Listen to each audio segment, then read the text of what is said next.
नमस्कार दोस्तों, आप सभी का स्वागत है। आज का हमारा वीडियो है थर्ड बेसिस सिजिल प्री के लिए मॉक टेस्ट 6।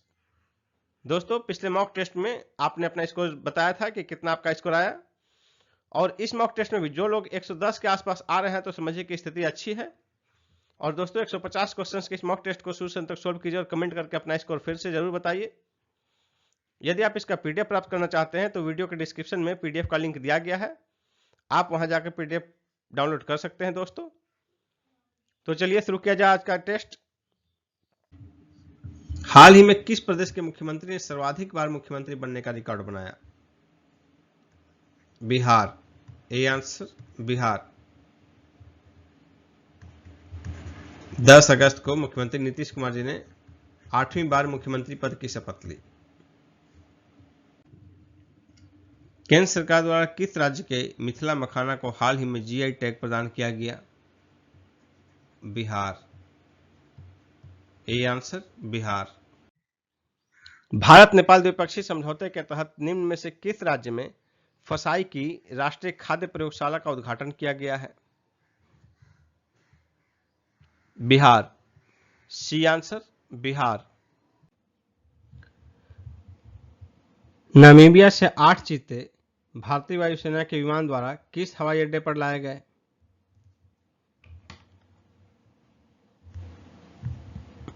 ग्वालियर हवाई अड्डा। डी आंसर ग्वालियर हवाई अड्डा। द लिविंग माउंटेन पुस्तक किसकी रचना है? अमिताभ घोष। B answer. 16 अक्टूबर 2022 से T20 विश्व कप क्रिकेट 2022 का मेजबान देश कौन है? Australia. C answer Australia. Bharat में चीनी का शीर्ष उत्पादक राज्य कौन है? महाराष्ट्र। A answer Maharashtra. दूसरे स्थान पर है उत्तर प्रदेश और तीसरे स्थान पर है कर्नाटक। 2021-22 में भारत में कुल 360 लाख टन चीनी का उत्पादन अनुमानित है, जिसमें अकेले महाराष्ट्र में 140 लाख टन, उत्तर प्रदेश में 110 लाख टन और कर्नाटक में 60 लाख टन का संभावना है। यानी कि सिर्फ यही 3 राज्य मिलाकर देख लीजिए, 200 और 110, 310 लाख टन। 360 लाख टन में से सिर्फ 3 राज्य में ही 310 लाख टन। 5 लाख करोड़ रुपए का मार्केट कैप हासिल करने वाला देश का तीसरा बैंक कौन बन गया है? एसबीआई। C answer SBI. पहला एचडीएफसी, दूसरा आईसीआईसीआई और तीसरा एसबीआई। इसमें जो इसका मार्केट कैप अभी है 5.38 लाख करोड़, यानी कि इतना ट्रिलियन रुपया एचडीएफसी का। आईसीआईसी का है 6.33 ट्रिलियन और एसबीआई का भी 5 पार किया है। भारत सरकार ने किस तिथि से सिंगल यूज प्लास्टिक पर पूरी तरह से प्रतिबंध लगाने की घोषणा की है? 1 जुलाई 2022 से। बी आंसर 1 जुलाई 2022। किस देश के वैज्ञानिकों ने चांद का सबसे विस्तृत नक्शा बनाया है? चीन।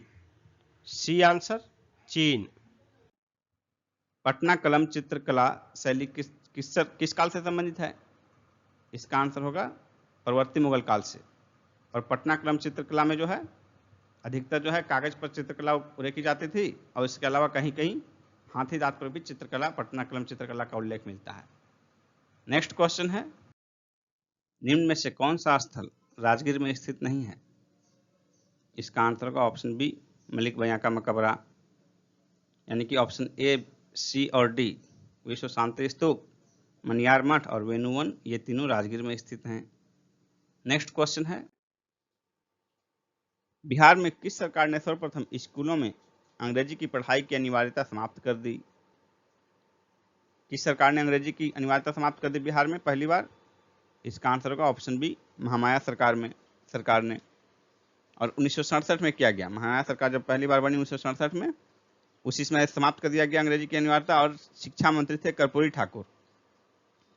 उसमें एक कर दिया गया कि मैट्रिक पास होने के लिए अंग्रेजी में पास होना अनिवार्य नहीं है, जिसके कारण उसी समय से बिहार के बच्चे अंग्रेजी में पिछड़ते चले गए, क्योंकि मैट्रिक बिना अंग्रेजी की जानकारी के भी पास हुआ जा सकता था।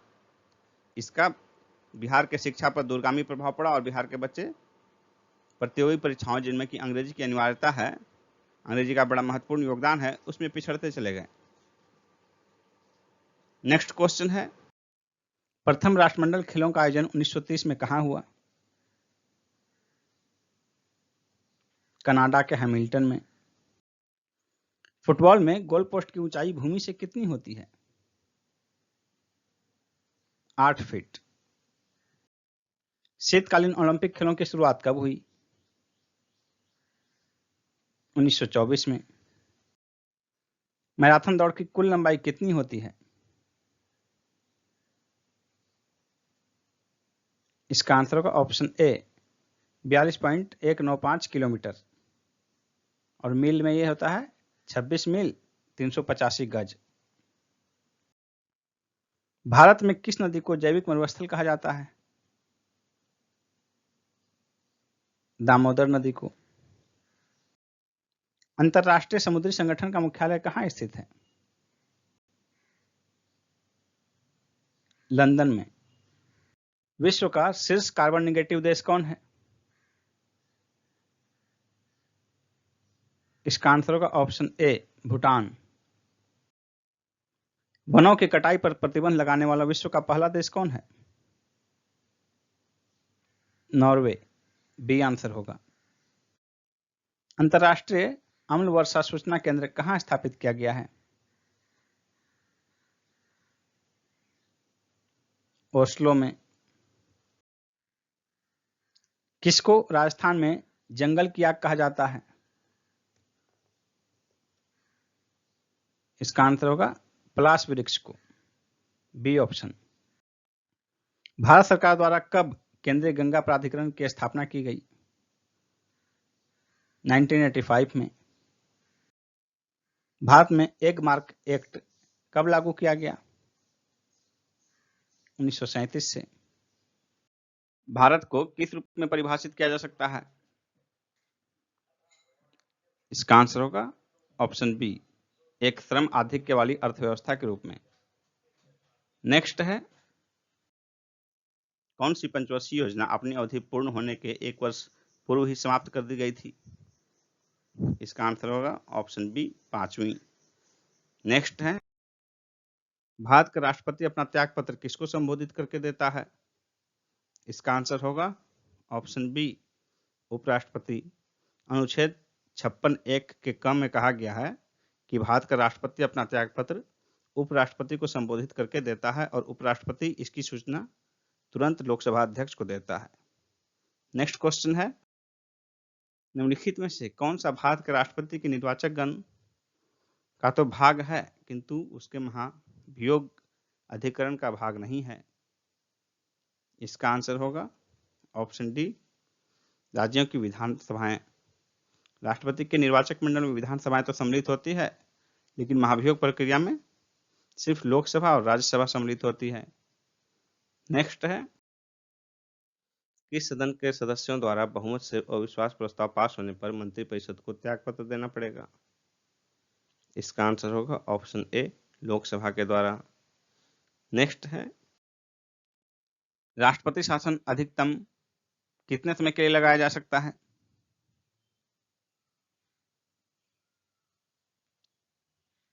इसका आंसर होगा ऑप्शन डी 3 वर्ष। निम्नलिखित युग्मों में से कौन सा सुमेलित नहीं है? हिंदू विवाह अधिनियम 1955, हिंदू उत्तराधिकार अधिनियम 1956, 73वां संविधान संशोधन, शहरी क्षेत्रों के स्थानीय निकायों के चुनाव में महिलाओं के लिए स्थानों का आरक्षण, और डी है सती निरोध अधिनियम 1987। इसमें जो सुमेलित नहीं है वो है ऑप्शन सी 73वां संविधान संशोधन। ये शहरी क्षेत्र के लिए नहीं, बल्कि ग्रामीण क्षेत्र के स्थानीय निकाय के लिए है। बाकी ए, बी और डी तीनों का मिलान सही है। निम्नलिखित में से कौन एक चल वार्षिक कृषि नहीं है? कौन सा एक चलवासी कृषि नहीं है? इसका आंसर होगा ऑप्शन डी, फेजेंडा। फेजेंडा चलवासी कृषि नहीं है, बाकी 3 जो है ऑप्शन, ये तीनों चलवासी कृषि हैं। नेक्स्ट है, समुद्र तल पर पृथ्वी के केंद्र के सबसे निकट स्थान कौन सा है? इसका आंसर होगा ऑप्शन ए, उत्तरी ध्रुव। पृथ्वी के केंद्र से निकटतम बिंदु उत्तरी ध्रुव के पास आर्कटिक महासागर के तली में है, जो कि 4 किलोमीटर गहरी है। यह पृथ्वी के केंद्र से 6353 किलोमीटर दूरी पर स्थित है। नेक्स्ट क्वेश्चन है, जापान लगभग आत्मनिर्भर है। किसमें आत्मनिर्भर है जापान? तो इसका आंसर होगा ऑप्शन सी, तांबा में। जापान तांबा के मामले में आत्मनिर्भर है। नेक्स्ट क्वेश्चन है, स्पेन और फ्रांस के मध्य कौन सा पर्वत सीमा बनाता है? इसका आंसर होगा ऑप्शन बी, पिरेनीज पर्वत। नेक्स्ट क्वेश्चन है, निम्नलिखित में से कौन एक कर्नाटक, केरल और तमिलनाडु राज्यों के मिलन स्थल पर स्थित है? इसका आंसर होगा ऑप्शन डी, नीलगिरी पहाड़ियां। नेक्स्ट क्वेश्चन है, निम्न में से कौन सा कथन भारतीय नदियों के विषय में सत्य नहीं है? हिमालयी नदियां सदाबहार हैं, सही है। प्रायद्वीपीय नदियां मौसमी होती हैं, ये भी सही है। हिमालयी नदियां बहुत छोटे डेल्टा का गठन करती है, ये गलत है। सी आंसर हो जाएगा, क्योंकि हिमालयी नदियां छोटे डेल्टा का नहीं, बड़े डेल्टा का गठन करती है। और आपको बता दें कि विश्व का सबसे बड़ा डेल्टा जो है हिमालयी नदियां, गंगा और ब्रह्मपुत्र का जो डेल्टा है वही है। किन 2 पर्वत श्रेणियों के मध्य कश्मीर घाटी स्थित है? इसका आंसर होगा ऑप्शन बी, बृहद हिमालय तथा पीरपंजाल के मध्य। नेक्स्ट है, लक्षद्वीप टापू कहाँ अवस्थित है? इसका आंसर होगा ऑप्शन ए, दक्षिण पश्चिम भारत में। दक्षिण पश्चिम भारत में जो है ये अरब सागर का भाग है। नेक्स्ट क्वेश्चन है, निम्न उद्योगपतियों में से कौन से व्यक्ति लंबे समय तक AICC all India Congress committee के खजांची रहे और 1930 में जेल भी गए? इसका आंसर होगा ऑप्शन बी, जमनालाल बजाज। निम्नलिखित में से किसके कारण सार्वजनिक रोष की लहर उभरी, जिसके फलस्वरूप जलियांवाला बाग में ब्रिटिश द्वारा जन नरसंहार की घटना घटी?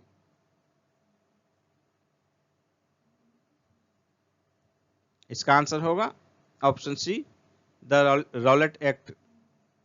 नेक्स्ट क्वेश्चन है, किस सिख गुरु ने 1699 में आनंदपुर साहिब में खालसा की स्थापना की? इसका आंसर होगा ऑप्शन बी, गुरु गोविंद सिंह ने। स्वाधीनता आंदोलन के दौरान महात्मा गांधी के करीबी अंग्रेजी मित्र कौन थे?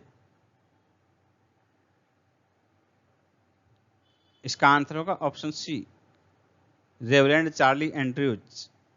चार्ल्स एंड्रयूज भी कहा जाता है। फिनिक्स फर्म में गांधी जी के साथ रहे थे। सेंट स्टीफन कॉलेज दिल्ली में ये प्राध्यापक थे। 1925 और 1927 में ऑल इंडिया ट्रेड यूनियन के अध्यक्ष भी रहे। गोलमेज सम्मेलन में गांधी जी के सहयोगी के रूप में लंदन भी गए थे ये। निम्न में से कौन इलाहाबाद में 1857 के संग्राम का नेता था? इसका आंसर होगा ऑप्शन डी, मौलवी लियाकत अली। और इलाहाबाद में नेतृत्व विद्रोह का जो है दमन जनरल नील ने किया।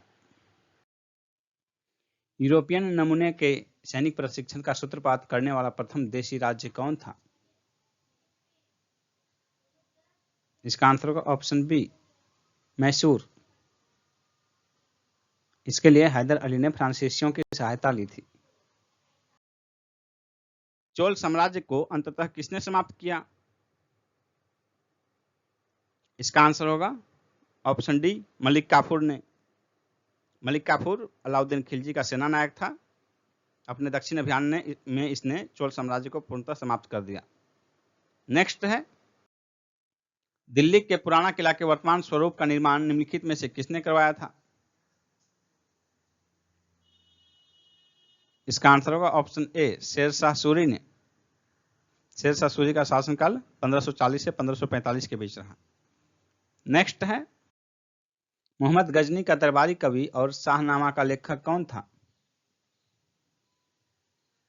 इसका आंसर होगा ऑप्शन डी फिरदौसी। प्राचीन भारत के विश्व उत्पत्ति विषयक धारणाओं के अनुसार 4 युगों के चक्र का क्रम कौन सा सही है? इसका आंसर होगा ऑप्शन सी सतयुग, त्रेता, द्वापर, कलयुग। प्राचीन भारतीय धर्म में जो है 4 युग माने गए हैं। पहला सतयुग जिसमें हरिश्चंद्र की घटना प्रसिद्ध रही है, दूसरा त्रेता जिसमें कि राम की कथा प्रचलित है, तीसरा द्वापर यह महाभारत से जुड़ रहा है, और चौथा कलयुग जो वर्तमान में चल रहा है। निम्नलिखित वैज्ञानिकों में से कौन अपने बेटे के साथ भौतिकी के नोबेल पुरस्कार का सह विजेता था? इसका आंसर होगा option C William Henry Bragg. 1915 में इनके पुत्र विलियम लॉरेंस ब्रैग के साथ इन्हें भौतिकी का नोबेल पुरस्कार प्रदान किया गया था। निम्नलिखित में से कौन सा यौगिक मानव शरीर में संग्रहित नहीं रहता है? इसका आंसर होगा ऑप्शन डी टोकोफेरॉल। सबसे लंबी मानव कोशिका कौन सी है? तंत्रिका कोशिका, डी ऑप्शन। इसकी लंबाई 3 फीट लगभग होती है, 90 सेंटीमीटर। गाय और भैंस के थन में दूध उतारने के लिए किस हार्मोन की सुई लगाई जाती है? इसका आंसर होगा option B oxytocin. Next question है, पौधों में द्वितीयक वृद्धि किस उत्तक की उपस्थिति के कारण होती है? इसका आंसर होगा ऑप्शन सी कैम्बियम। शीतल पेयों जैसे कोका में पर्याप्त मात्रा में क्या होती है?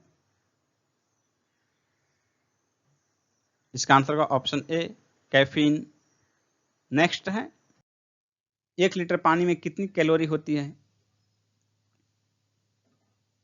शुद्ध जल में कोई कैलोरी नहीं होती, सी होगा आंसर। मछली किस अंग के माध्यम से सांस लेती है? गिल्स, गलफड़ों के माध्यम से। शरीर की तंत्रिका कोशिकाओं का निर्माण किस भ्रूणीय स्तर से होता है? एक्टोडर्म। मधुमक्खी कॉलोनी के सदस्य एक दूसरे को किस प्रकार पहचानते हैं? इसका आंसर होगा ऑप्शन सी नर्तन से। दंत क्षय का मुख्य कारण है मुख के भीतर होने वाले जीवाणु व कार्बोहाइड्रेट के खाद्य कणों के मध्य अंतर व्यवहार, बी आंसर होगा। पसीने में होते हैं जल, लवण और अपशिष्ट पदार्थ, बी आंसर। निम्नलिखित में से किस एक को विस्फोटक की तरफ प्रयोग किया जाता है? इसका आंसर होगा option D nitroglycerine. Next question है, हमारे शरीर में अम्लीयता और क्षारकता के बीच जो तत्व संतुलन बनाए रखता है वह कौन सा है? इसका आंसर होगा ऑप्शन ए फास्फोरस। फास्फोरस के रक्त में उपस्थित होने से शारीरिक अम्ल तथा क्षार का संतुलन ठीक रहता है। नेक्स्ट क्वेश्चन है, किसी तत्व में परमाणु भार किसके कारण होता है? इसका आंसर होगा ऑप्शन बी न्यूट्रॉन और प्रोटॉन के कारण। फोटोग्राफी में स्थायीकरण के रूप में प्रयोग होने वाला रसायन कौन सा है?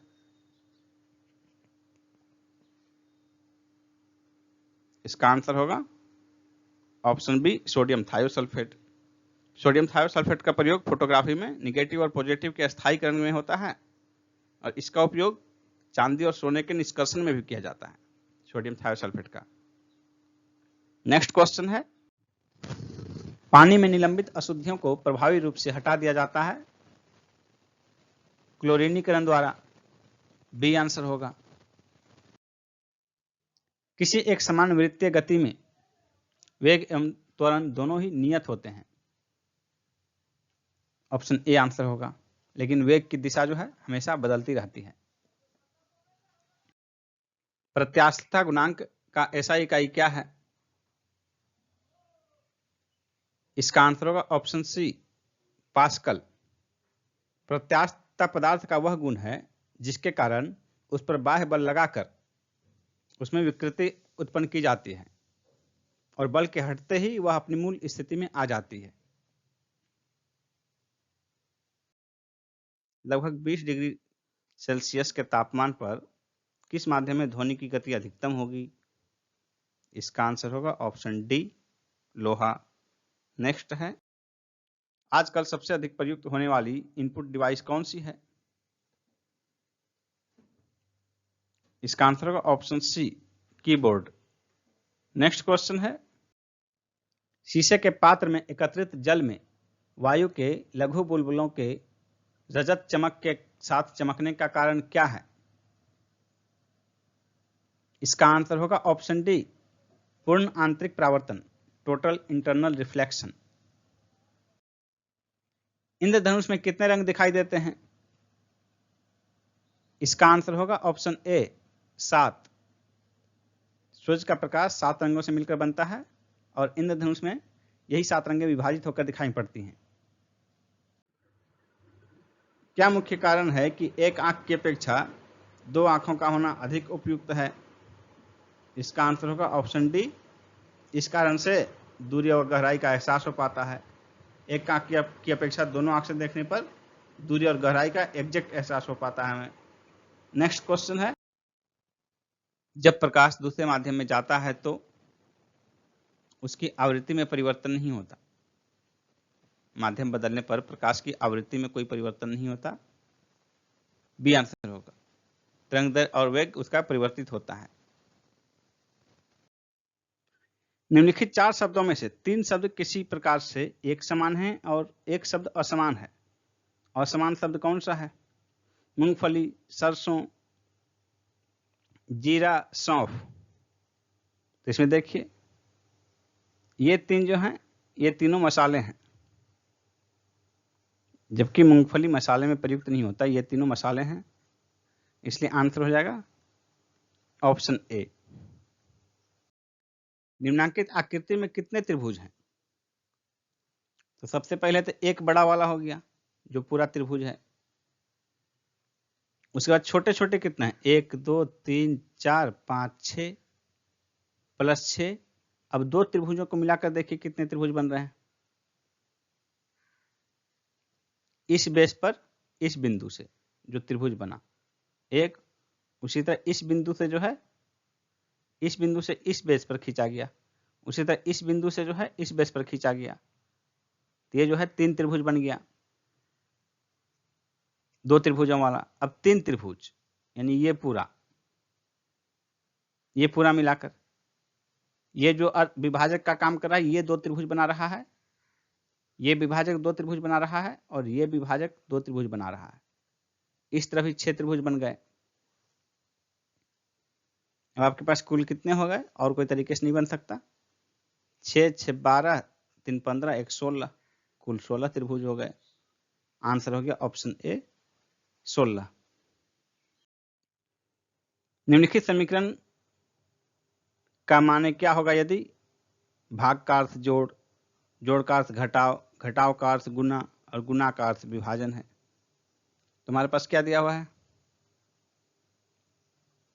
27 9 3 8 2। 27 गुना 9, तो गुना का अर्थ विभाजन है, 9 घटाव 3, घटाव का अर्थ गुना है। 3 भाग 8, तो भाग का अर्थ क्या है? जोड़ है। और देखिए 8 जोड़ 2, जोड़ का अर्थ घटाव है। इतने कंटेंट का मान निकाल लेना है, आंसर हो जाएगा।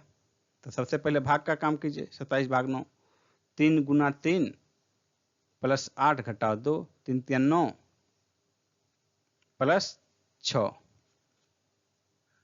कितना हो जाएगा? 15। 15 हो जाएगा ऑप्शन डी, 15। जिस प्रकार टूट का संबंध एकता से है, उसी प्रकार सुधार का संबंध किससे है?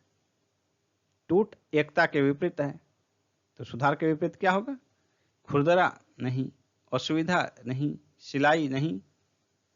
सुधार नहीं, क्षति। सुधार का उल्टा क्षति, बी आंसर हो जाएगा। नीचे दिए गए विकल्पों में से लुप्त संख्या का चयन कीजिए। लुप्त संख्या का चयन कीजिए, देखिए क्या हो सकता है।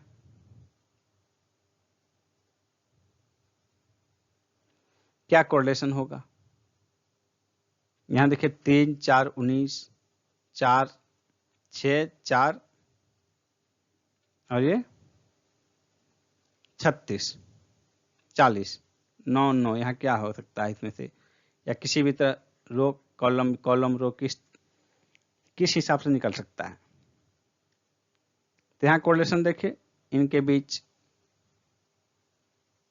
3 + 4 square, 3 + 4 square is equal to 19, 4 चौके 16, 3 19।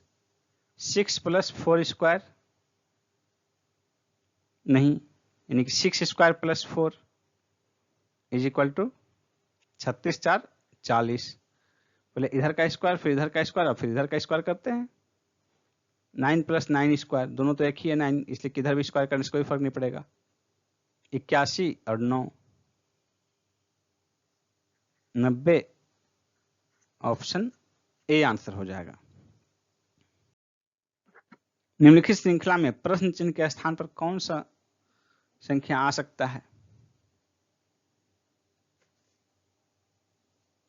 102, 110, 8, 16, 24, 32, 8 2 16, 8 3 24, 8 1 32, 8 5 40। 182 में 40 जोड़ देंगे कितना हो जाएगा? D option. किसी घन के सभी फलकों को इस तरह से पेंट करने के लिए कम से कम कितने रंगों की आवश्यकता होगी जिससे कि दो नजदीकी फलकों पर एक जैसे रंग के न हो जाएं? तो कोई भी घन कल्पना करके देखिए, पासा हो या कोई आपका घनाकार डब्बा हो या फिर माचिस की डिबिया हो, तो उसमें देखिए कल्पना करके कि एक पक्ष से जो है कोई भी एक फलक होता है, उससे 4 फलक सटे हुए होते हैं और एक फलक उसके अपोजिट होता है।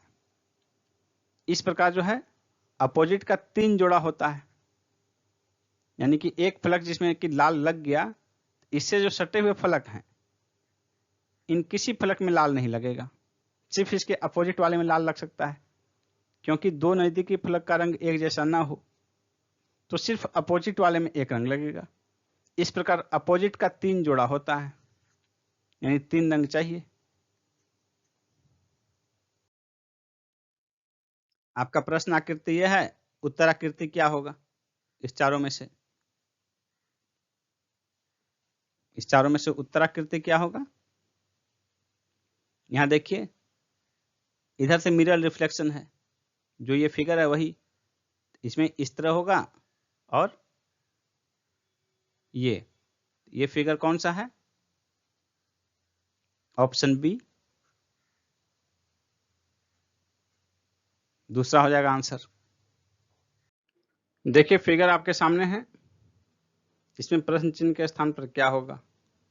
तो इन तीनों के बीच कोरिलेशन देखिए, 8 2 10, 10 4 14, 2 4 6, 14 6 20, तो 20 है आंसर, ये हो जाएगा आंसर 20। अब नेक्स्ट क्वेश्चन देखिए, इसमें इन तीनों के बीच इन तीनों का कोई आउटपुट 10 है, इन तीनों का कोई आउटपुट 42, इन तीनों का आउटपुट 72, तो ये प्रश्नवाचक चिन्ह के स्थान पर क्या होगा? तो देखिए किस तरह है रिलेशन। इन तीनों का गुणनफल देख लीजिए, 10 है। इन तीनों का गुणनफल 4 × 12 = 72। इन तीनों का गुणनफल 7 × 14 है, और यहाँ 3 रहता तो 14 × 42, ये 3 रहता, डी आंसर हो जाएगा 3। प्रकाश ने बिंदु P से दक्षिण की ओर चलना प्रारंभ किया। मान लीजिए कोई बिंदु P है, दक्षिण की ओर चलना प्रारंभ किया। 40 मीटर चलने के बाद वह बाएं मुड़ा 40 मीटर चला, बाएं मुड़ गया और 30 मीटर चलकर बिंदु Q पर पहुंचा। ये 30 मीटर है और ये बिंदु Q है। P और Q के बीच सरल रेखा की दूरी कितनी है और P से Q किस दिशा में है? P से Q देखिए दिशा क्या हो गया, ये दक्षिण और ये पूर्व, तो यानी दक्षिण पूर्व हो गया। दक्षिण पूर्व, बाकी ऑप्शन ये होगा नहीं। अब देखिए दूरी, ये 40 है, ये 30 है, तो ये 50 होगा। 0 0 हटा दीजिए, देखिए 3 और 4, समकोण त्रिभुज में 3 और 4 का कर्ण जो है 5 होगा। 3 स्क्वायर प्लस 4 स्क्वायर का अंडर रूट, ये हो गया 9 प्लस 16 रूट 25, तो 5। यदि ये 3 और 4 हो तो ये 5 होगा, तो 30 40 है तो 50 होगा, यानी 50 मीटर। ये 50 मीटर, ये 50 मीटर, ये होगा नहीं, इसलिए आंसर हो गया 50 मीटर और दक्षिण पूर्व। सी आंसर हो गया 50 मीटर दक्षिण पूर्व। प्रश्न आकृति, उत्तर आकृति। तो देखिए इधर से पूरा क्रॉसिंग है,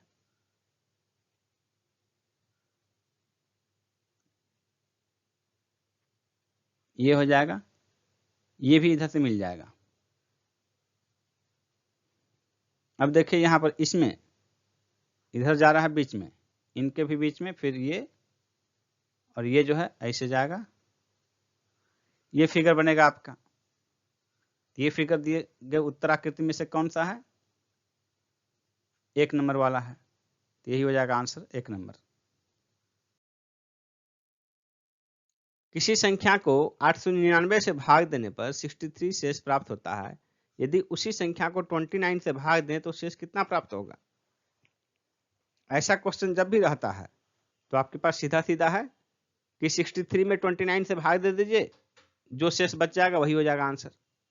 तो 29 दूनी 58, 63 में भाग दीजिएगा तो 58 घट जाएगा, तो 5 शेष बच जाएंगे आपके पास 29 से भाग देने पर 63 में। आंसर हो जाएगा 5। क्योंकि ऐसे क्वेश्चन जब भी पूछे जाते हैं तो 899 में भाग देने पर 63 शेष बचता है, तो 29 से भाग देने पर, तो 29 से जो है किसी संख्या में 899 से भाग देने पर 63 शेष बचता है, तो 29 से भाग देने पर ऐसी स्थिति में जब भी रहेगा तो आपको 29 से ये पूरा पूरा भाग लग जाएगा, तो शेष जो बच गया सिर्फ उसी को भाग दे देने से जो बच गया शेष वही फाइनल आंसर हो जाएगा। इसी कारण से जो शेष पहले बचा हुआ है उसी शेष में आपको भाग दे देना होता है आंसर ज्ञात करने के लिए। ऐसे क्वेश्चन जब भी पूछे जाए तो सीधा सीधा यही आंसर निकालिए। 10% और 30% के क्रमिक बट्टे के समतुल्य एक अकेला बट्टा क्या होगा? तो मान लीजिए कि 100 रुपये है अंकित मूल्य, 10% बट्टा दिया गया, तो कुल छूट कितना हुआ? इस पर 10 छूट मिला, बच गया मूल्य 90 रुपया। अब 90 रुपया पर जो है 30% का बट्टा दिया गया, 9 तिया 27 रुपया बट्टा दिया गया। तो अब आपको ये मूल्य नहीं निकालना है कि उसके बाद क्या बचेगा, आप सीधा यहाँ देख लीजिए कुल बट्टा कितना हो गया। पहले 10 रुपया, बाद में 27 रुपया, कुल 37 रुपये बट्टे हो गए, यानी 100 रुपये पर 37 रुपया बट्टा मिला, यानी कि 37%। दिए गए विकल्पों में से विषम शब्द को चुनिए। पुस्तक, टायर, कंगन, कॉम्पैक्ट डिस्क, इनमें क्या समानता हो सकती है? पुस्तक, टायर, कंगन, कॉम्पैक्ट डिस्क।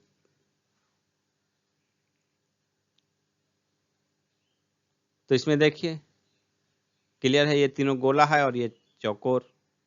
आंसर हो जाएगा ऑप्शन ए विषम है। किसी कोड भाषा में, तो इसमें जो है पहले फंक्शन लिख लीजिए, 50 3 125 5 25। अब इनमें देखिए 50 और 3 के बीच में क्या है? जोड़। तो यहाँ देखिए जोड़ का मतलब गुना है, यहाँ गुना लिख दीजिए। 3 और 125 के बीच क्या है? भाग। तो भाग का मतलब देखिए क्या है? भाग का मतलब घटाव है, यहाँ घटाव लिख दीजिए। 125 और 5 के बीच क्या है? 125 और 5 के बीच गुना है। अब गुना का मतलब क्या है? गुना का मतलब है भाग, तो यहाँ भाग लिख दीजिए। और 5 और 25 के बीच यहाँ क्या है? 5 और 25 के बीच घटाव है, तो घटाव का मतलब क्या है? घटाव का मतलब है जोड़, तो यहाँ जोड़ लिख दिए।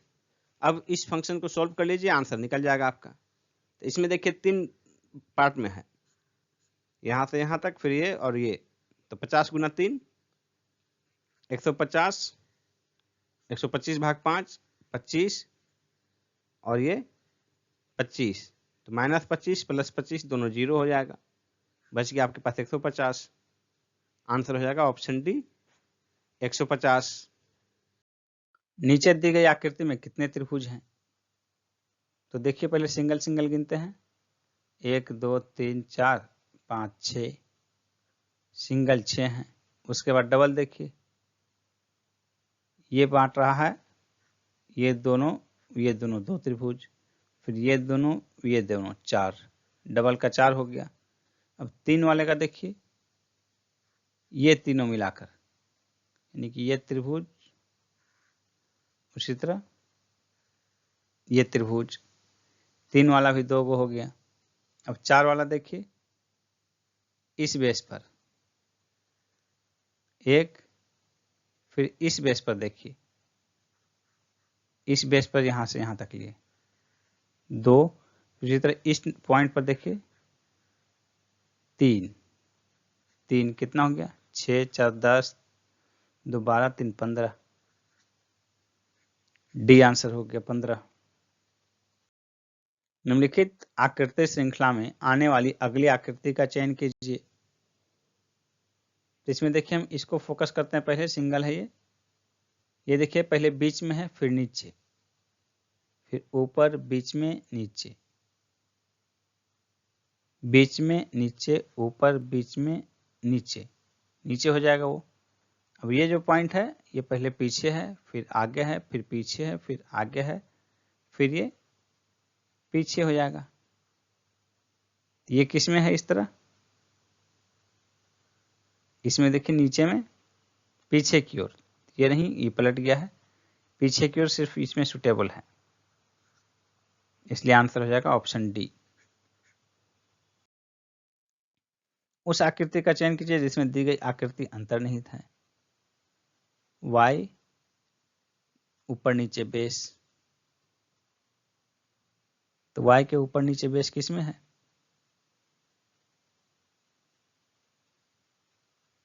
y बेस बेस, या इसमें तो दो आकृति बन रही है उस तरह की। आंसर हो गया ऑप्शन ए। नीचे दी गई श्रेणियों के बीच सर्वश्रेष्ठ संबंध को दर्शाने वाले वेन आरेख का चयन कीजिए। भारतीय स्त्रियां मतदाता, इसमें कौन सा होगा? स्त्री मतदाता और भारतीय, ये हो जाएगा आंसर ए। एक ही पासे की दो स्थितियां दी गई है, आपको निकालना है संख्या 1 के विपरीत कौन सा दिखाई देगा। तो 1 के विपरीत कौन सा दिखाई देगा? देखिए यहाँ 4 और 6, 4 और 6 दोनों है, तो 4 6 के एक तरफ 1 है, तो दूसरी तरफ देखिए क्या होगा, सटा हुआ भाग। 4 और 6 दोनों का एक तरफ सटा हुआ भाग 1 है, दूसरी तरफ सटा हुआ भाग 3 है, यानी 1 के विपरीत 3 हो जाएगा, 1 के विपरीत 3 हो जाएगा, सी आंसर। निम्नलिखित आकृति श्रृंखला में आने वाली अगली आकृति का चयन कीजिए। तो चयन करने पर देखिए क्या होता है, एक को फोकस कीजिए और अन्य को बढ़ाइए। देखिए सब एक ही आकृति के हैं। पहले हम इसको लेते हैं, गोला को, तो गोला पहले यहाँ है, दूसरे भाग में देखिए अगले कॉर्नर में चल जाता है, तीसरे भाग में क्या जाता है, एक कॉर्नर गैप करके, यानी एक रेखा को पार करता है, अगली बार 2 रेखा को पार करता है, उसकी अगली बार 3 रेखा को पार करके फिर यहाँ चला आता है, इसकी अगली बार ये 4 रेखा को पार करके कहाँ आएगा, 1 2 3 4, यानी यहाँ गोला हो जाएगा, इस कॉर्नर में गोला हो जाएगा।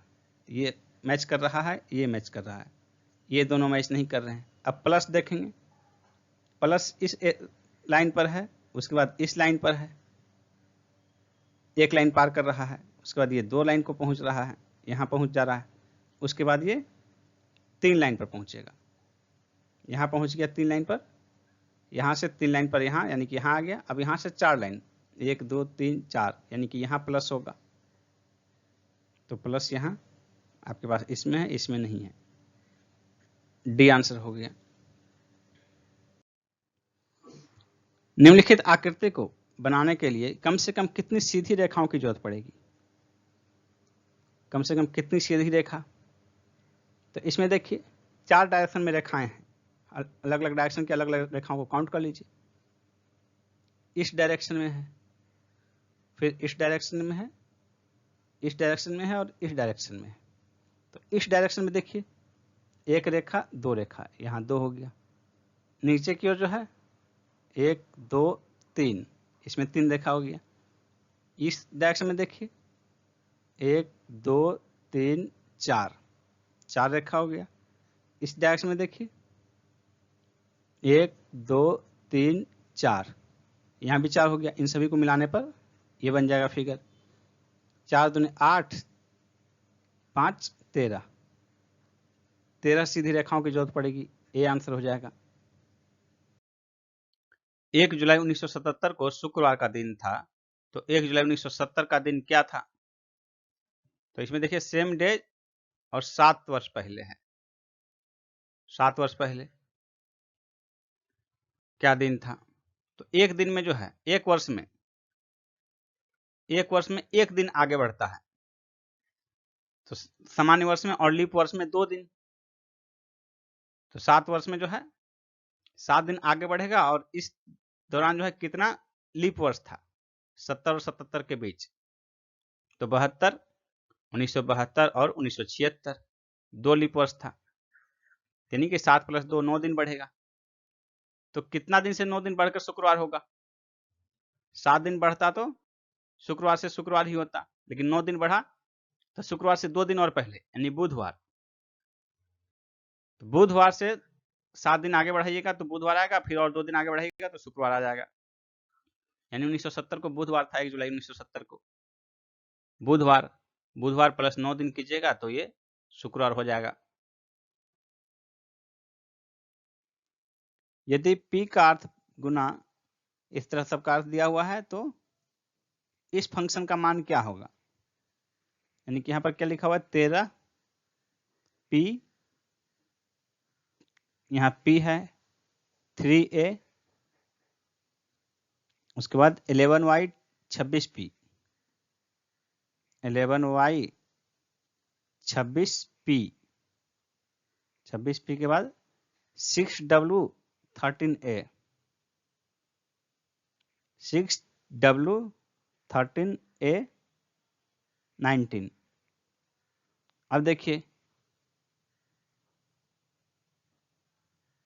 यहां पर क्या क्या हो जाएगा? p का अर्थ क्या है? p का अर्थ है गुना। इन दोनों के बीच गुना का चिन्ह, यहाँ भी p है, 26p 6 था तो यहाँ भी गुना हो जाएगा। a का क्या अर्थ है? a का अर्थ है प्लस, यहाँ प्लस, यहाँ प्लस, और फिर देखिए क्या है यहाँ y और w। तो y का अर्थ घटाव, y का अर्थ घटाव, और w का अर्थ भाग, w का अर्थ यहाँ भाग। तो अब इसको सॉल्व करना है। 13 गुना 3 39 प्लस 11, उसके बाद 26 माइनस 26 गुना 6, तो 26 गुना 6 कर दीजिए, 6 6 36, 6 दूनी 12 3 15, 156 हो गया, भाग 13 प्लस 19। तो ये 13 को इसमें भाग दीजिएगा, जो ये क्या था? 26 गुना 6 था, 26 गुना 6 था ये। तो 26 गुना 6 में जब 13 से भाग दीजिएगा तो 13 दूनी 26 कट गया। अब आपके पास जो फंक्शन है देखिए 39 प्लस 11 माइनस 6 दूनी 12 प्लस 19, तो ये कितना हो गया? 11 माइनस 12 माइनस 1, 19 और 39, 58 माइनस 1, 58 माइनस 1 कितना हो गया? 57। तो 57 आपका सी में है, यानी कि आंसर हो जाएगा सी। और ये सी देखिए यहाँ किस में है, इसलिए ये हो गया ऑप्शन डी। इसमें उलझने का नहीं कि हाँ 58 सी में आ गया आपका, तो सीधा यहाँ सी मार दिए। ये सी यहाँ पर देखिए, आंसर का फंक्शन यहाँ है, इसमें सी यहाँ पर है, तो आंसर हो जाएगा ऑप्शन डी।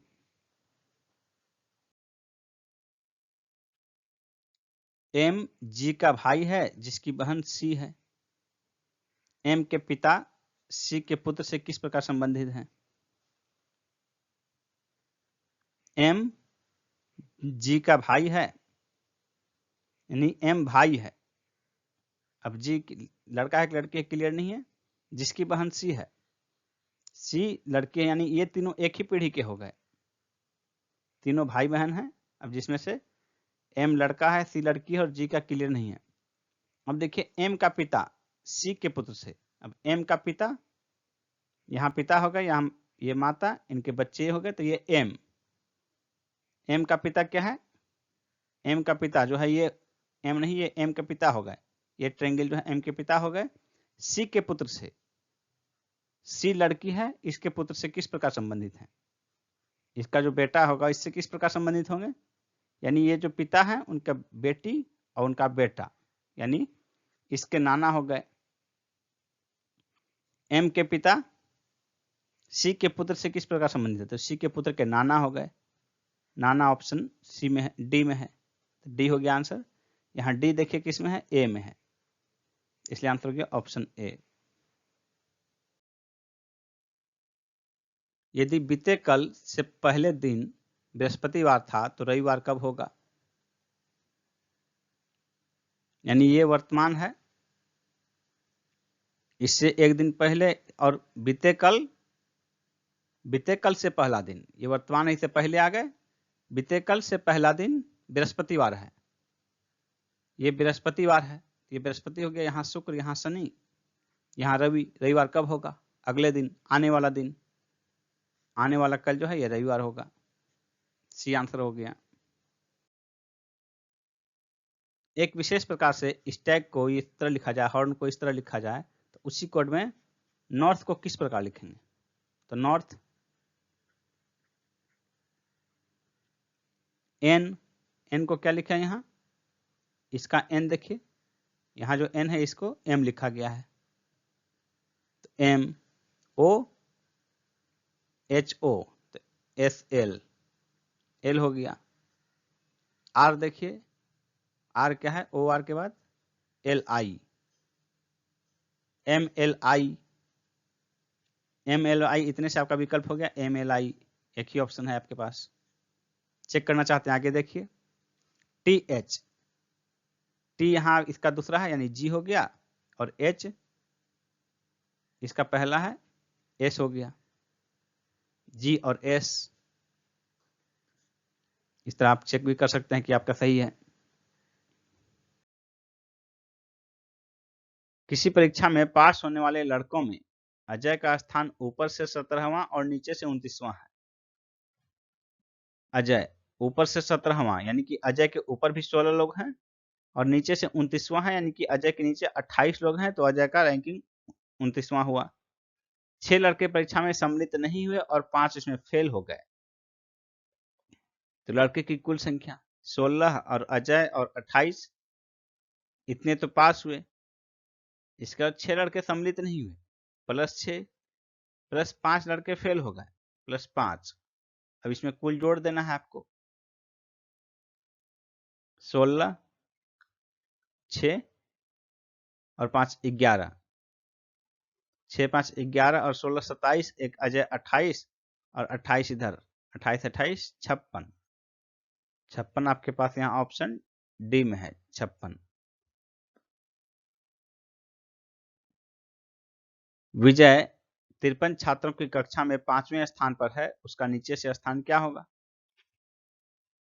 विजय 5वें स्थान पर है, तो नीचे से स्थान क्या होगा?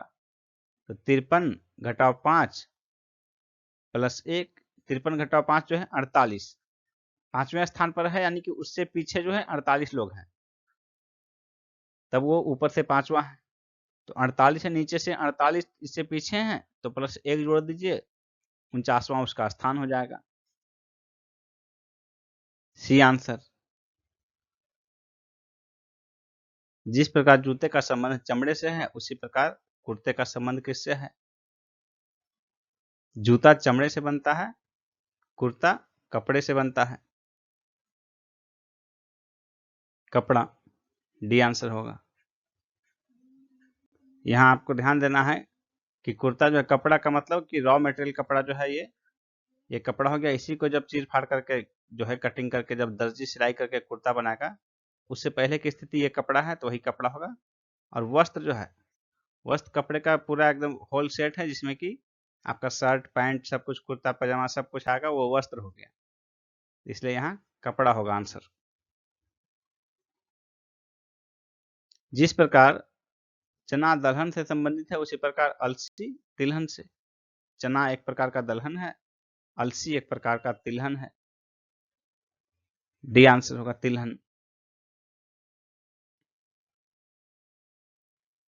वर्णमाला की श्रृंखला में अगला पद क्या होगा? A X B Y C X, A Z B Y C X. तो देखिए, ए का उल्टा जेड, बी सी का उल्टा एक्स, इधर डी, डी का उल्टा डब्लू, तो D W, W X Y Z. उल्टा का मतलब पहला ए से लेके जेड तक, तो पहला का उल्टा इधर 26वां, फिर दूसरा का उल्टा, बी का उल्टा इधर 25वां। उल्टा का मतलब यह है यहाँ विपरीत अल्फाबेट में, क्रम में। यदि घड़ी को टेलीविजन कहा जाए, टेलीविजन को रेडियो, रेडियो को ओवन, ओवन को ग्राइंडर, ग्राइंडर को आयरन, तो महिलाएं किस उपकरण में खाना बनाएंगी? ऐसी स्थिति में देखिए, सिर्फ ये देखिए कि महिलाएं किस उपकरण में खाना बनाएंगी। तो इसमें से जो उपकरण है खाना बनाने के लिए वो है ओवन। तो ओवन को क्या कहा जा रहा है? ओवन को ग्राइंडर कहा जा रहा है, यानी खाना बनाने वाला उपकरण ओवन है और ओवन को ग्राइंडर कहा जा रहा है, इसलिए महिलाएं ग्राइंडर में खाना बनाएंगी। सी आंसर हो जाएगा। असंगत की पहचान कीजिए। अंगुली, आंख, कान, जीभ। तो इसमें देखिए, आंख, कान, जीभ ये तीनों ज्ञानेंद्रिय हैं। उंगली ज्ञानेंद्रिय नहीं है। ज्ञानेंद्रिय इसमें त्वचा होता है, उंगली नहीं। आंख, कान, नाक, जीभ और त्वचा ये 5 ज्ञानेंद्रिय हैं, और उंगली ज्ञानेंद्रिय नहीं है, इसलिए उंगली असंगत है इसमें। असंगत की पहचान कीजिए। कुम्हार, जुल्हा, धोबी, इंजीनियर। इसमें देख के भी आपको लगता होगा कि ऑप्शन डी इंजीनियर असंगत होगा। कैसे? तो ये तीनों जो हैं ट्रेडिशनल व्यवसाय हैं, और ये नया है और टेक्नोलॉजी बेस्ड है, मॉडर्न टेक्नोलॉजी बेस्ड है, और मूलतः ये जाति से संबंधित है। कुम्हार, जुल्हा और धोबी जो है, ये जातिगत व्यवसाय है, और कई बार तो ये जाति का भी नाम हो जाता है। कुम्हार, जुल्हा, धोबी जाति का भी नाम हो जाता है, और ये जातिगत व्यवसाय नहीं है, जाति से तटस्थ है। दी गई श्रृंखला में प्रश्न चिन्ह के स्थान पर आने वाली संख्या कौन सी होगी? इस स्थान पर क्या आएगा? 125, 5, 625, 5, 125, 25, 25, क्या होगा इस तरह?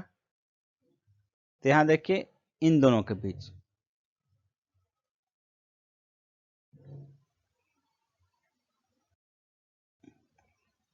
इधर से देखिए, 5 गुना 5 25, 25 गुना 5 125, 125 गुना 5 625, इधर 5 गुना 5 25, 25 गुना 5 125, यानी कि यहाँ 125 हो जाएगा। 125 सी ऑप्शन हो गया। दिए गए श्रृंखला में गलत पद को बताइए। इस श्रृंखला में कोई एक पद है जो कि मिसमैच कर रहा है, इसमें मैच नहीं कर रहा है इस श्रृंखला में। वो पद क्या होगा? उसमें देखिए कौन सा पद हो सकता है।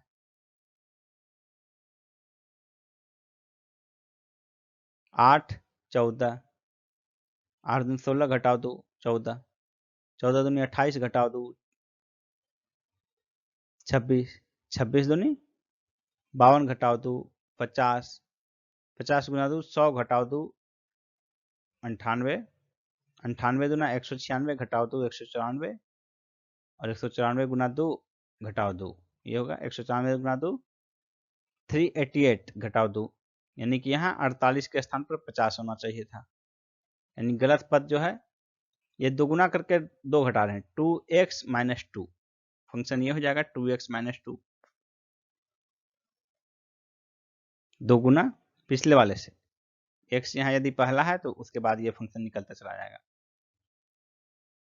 तो यहाँ जो है 48 के स्थान पर 50 होना चाहिए, इसलिए गलत पद जो है 48 हो जाएगा, बी ऑप्शन। दी गई श्रृंखला में प्लस चिन्ह के स्थान पर कौन सी संख्या होगी, ज्ञात कीजिए।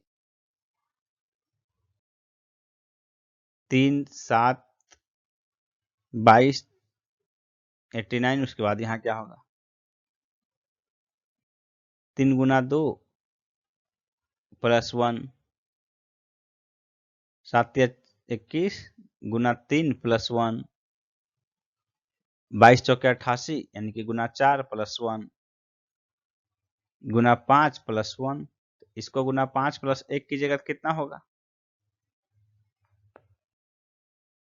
इतना 89 गुना 5 प्लस 1, तो गुना 5 कर दीजिए 445 और 1 446, 446 हमारा डी ऑप्शन हो जाएगा, 446। यदि pen equal to 35, fen equal to 27 तो मेन इजिकल टू क्या होगा। इन दोनों के देखने से तो लगता है कि इनके अंकों का योग जो है ये 35 है, इनका क्रमांक जो है पेन का, तो ई एन देखिए दोनों में है, तो हम सिर्फ पी का डिफरेंस पता करें कि पी और एच में कितना डिफरेंस है, तो 35 और 27 में कितना डिफरेंस होगा तो सही होगा, वही क्रमांक होगा। तो एच जो है ABCD EFG H, एच का क्रमांक 8 है, एच के बाद IJKL MNOP प्लस 8 है, तो इससे जो भी है प्लस 8 ये है, 27 प्लस 8 35 है, यानी ये क्रमांकों का योग है। तो मैन में भी EN तो है ही, तो EN है ही, EN इसमें भी है, तो P से देखते हैं कितना कम है M, M के बाद NOP यानी कि 3 कम है, P जो है ये 3 कम है, तो 35 से 3 कम हमारा हो जाएगा आंसर। EN तो कॉमन है, M है यहाँ P है, तो P से 3 कम M है, M के बाद NOP, तो P से 3 कम M है, तो 35 से 3 कम मेन का हो जाएगा, 35 से 3 कम जो है 32 हो जाएगा, बी आंसर 32। यदि z equal to 52, x equal to 48 तो बैट का मान क्या होगा। तो z का मान क्रमांक 26वां होता है, 26 के बदले 52 लिखा गया है। एक्ट देखिए, ए का मान 1, क्रम सी का मान 3 और टी का मान, टी के बाद UVW XYZ 20 है, 20 20 3 23 1 24, तीनों का योग 24 हो रहा है, तो 24 दूनी 48 लिखा गया है। यानी बैठ के भी क्रमांकों को जोड़ लीजिए और दोगुना कर दीजिए, आंसर हो जाएगा। यहाँ देखिए BAT, यहाँ AT दोनों में है, AT दोनों में, यहाँ B है यहाँ C है, तो C से 1 कम होगा, तो जब दोगुना हो रहा है तो इससे 2 कम हो जाएगा। यहाँ C से 1 कम है इसमें, तो यहाँ पर 48 से 2 कम हो जाएगा, क्योंकि दुगुना लिया गया है, 48 2 कम 46 हो जाएगा आंसर 46, ए ऑप्शन। या आप क्रमांक जोड़ना चाहें, आपको शॉर्ट में बता दिया गया कि कैसे हो सकता है रीजनिंग में। देखिए तो B का 2, A का 1 और T का 24 था यहाँ, तो 24 1 25 2 27,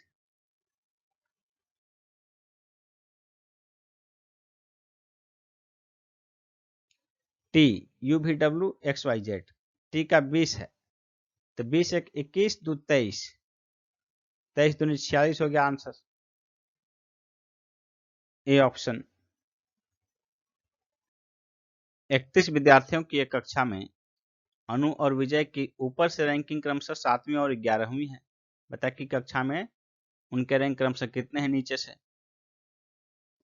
तो कुल विद्यार्थी की संख्या 31 है।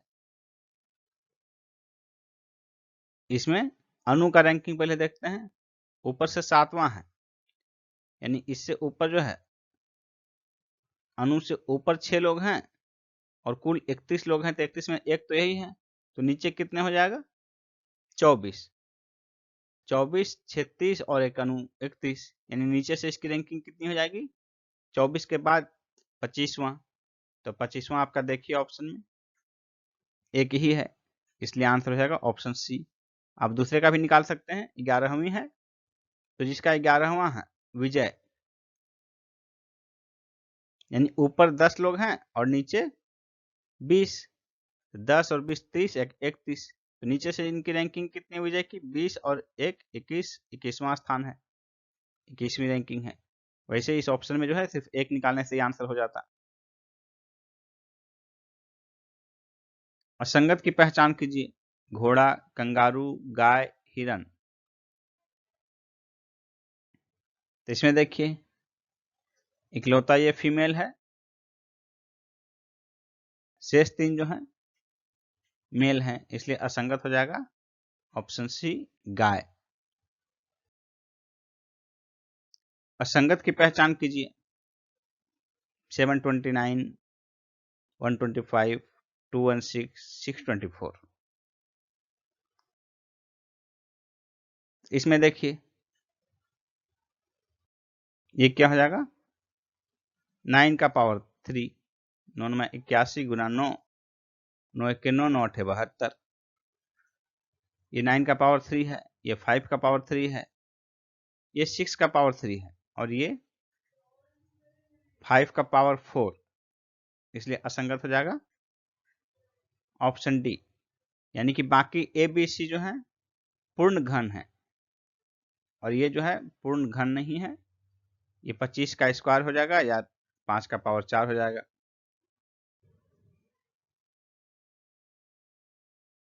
अमित राहुल का बेटा है, राहुल की बहन सारिका को एक बेटा सोनू और एक बेटी रीता है। राजा सोनू का मामा है, रीता राजा से किस प्रकार संबंधित है। इसमें देखिए राहुल की बहन सरिका को एक बेटा सोनू और बेटी रीता है, ये जो है राहुल की बहन सारिका, राहुल की बहन सारिका, सारिका को क्या है, एक बेटा सोनू और एक बेटी रीता है, एक बेटा सोनू और एक बेटी रीता है। राजा सोनू का मामा है,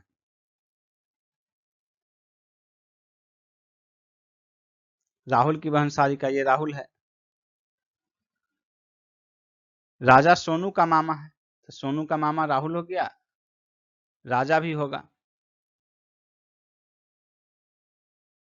अमित राहुल का बेटा है, राहुल यहां है तो राहुल का बेटा अमित,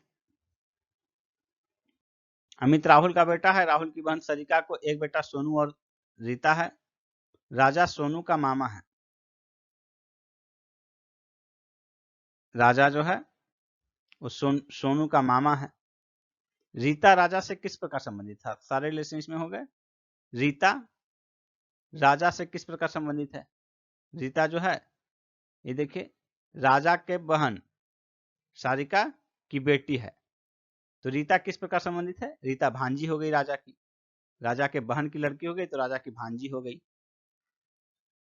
भांजी, सी आंसर होगा। किसी परीक्षा में 8 विद्यार्थियों द्वारा प्राप्त अंकों का औसत 51 है तथा अन्य 9 विद्यार्थियों का औसत अंक 68 है, पूरे 17 विद्यार्थियों द्वारा प्राप्त अंकों का औसत कितना होगा। इसका सीधा सीधा इस तरह जो है 8 विद्यार्थियों का औसत कितना है 51 है और 9 विद्यार्थियों का 68 है, तो प्लस 9 गुना 68 भाग 8 प्लस 9 17 विद्यार्थी का औसत, और कोई तरीका नहीं है इसका। तो देखिए इसको कर लीजिए जोड़, 8 गुना 51 408 प्लस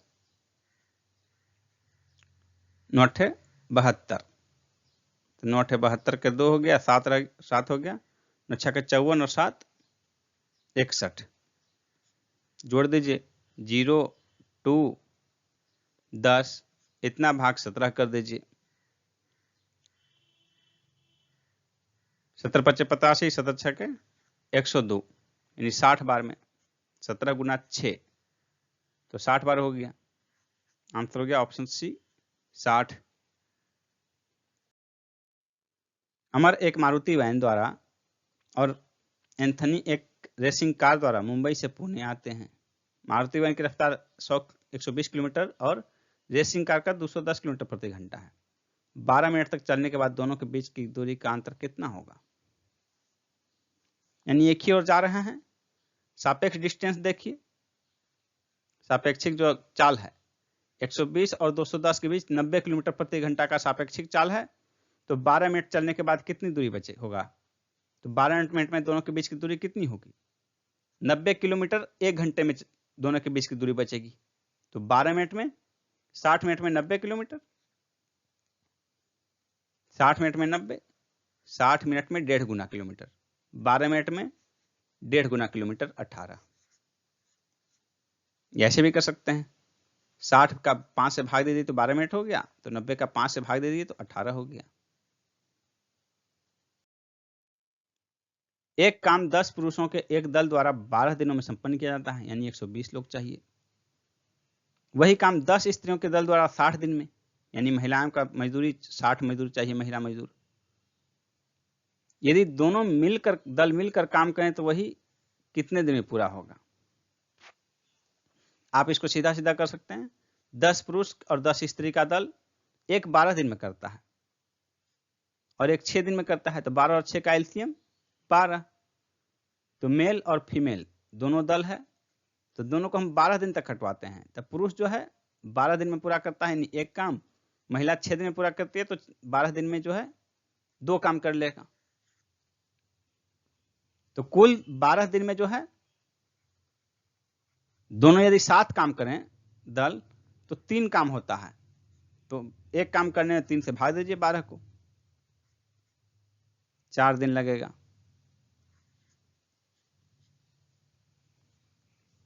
ए हो गया आंसर। कुछ पुरुष किसी कार्य को 60 दिन में कर सकते हैं। यदि 8 पुरुष और होते तो इस कार्य को समाप्त करने में 10 दिन कम समय लगते हैं। प्रारंभ में कितने पुरुष थे? 60 दिन कम में समाप्त कर सकते हैं, 60 दिन में समाप्त कर सकते हैं, लेकिन कुछ पुरुष और होते तो 8 पुरुष और होते तो काम जो है 10 दिन कम लगता। तो ध्यान दीजिए इस चीज को, यानी 10 दिन कम लगता, यानी 1/6 समय कम लगता है, यानी समय हो जाता 5/6। समय पहले की अपेक्षा 5/6 हो जा रहा है, यानी कि लोग की संख्या 6/5 हो जा रही है। लोगों की संख्या 6/5 हो रही है, यानी कि 1/5 की अधिकता हो रही है। 1/5 लोग बढ़ जा रहे हैं। तो पहले जितना था उसका 1/5 भाग बढ़ जा रहा है, और 1/5 भाग बराबर 8 है। 1/5 भाग बराबर 8 है, तो 1 भाग कितना हो जाएगा? 8 पंचे 40। प्रारंभ में कितने पुरुष थे? प्रारंभ में 40 पुरुष थे। D option.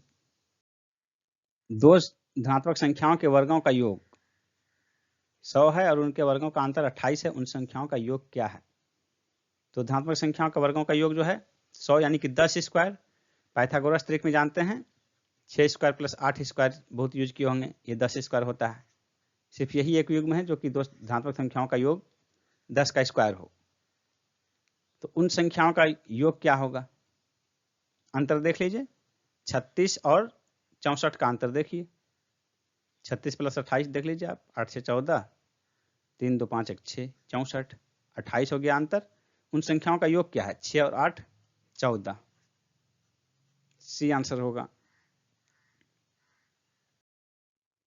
दो धनात्मक संख्याओं का गुणनफल 2500 है। यदि एक संख्या दूसरी संख्या की 4 गुनी है तो दोनों संख्याओं का योग कितना होगा?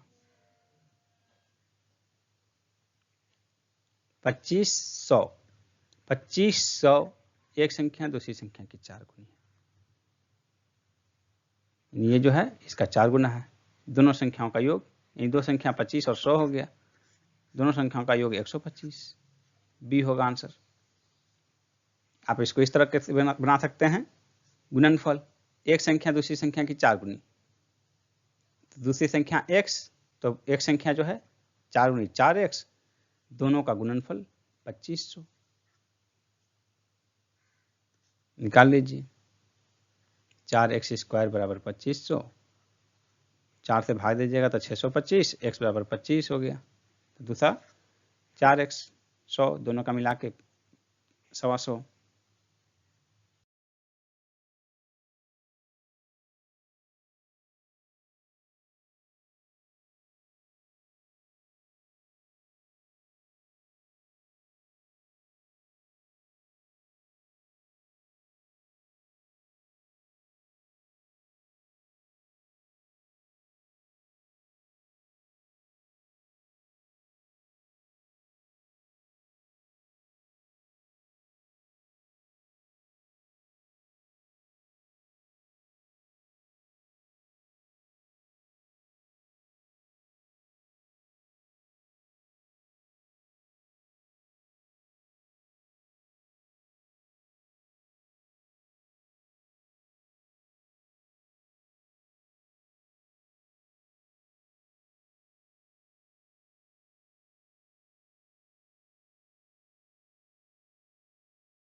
यदि a अनुपात b बराबर 2:3, B C B equal to 5:6, तो ए बी सी कितने के बराबर होगा?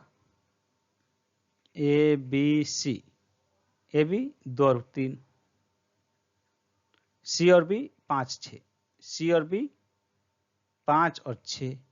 तो ए बी सी देखिए, ए वाला हो जाएगा इस ये दोनों का गुणनफल, बी हो जाएगा ये दोनों का गुणनफल, सी हो जाएगा इस दोनों का गुणनफल। यानी 6 दूनी 12, 6 तिया 18, 5 तिया 15, 3 से कट जाएगा, 3 चौके 12, 3 छक्के 18, 3 पचे 15, 4 6 5, 4 6 5, ए हो जाएगा आंसर। यदि x plus 1/x equal to 4, तो x³ प्लस 1/x³ का मान कितना होगा?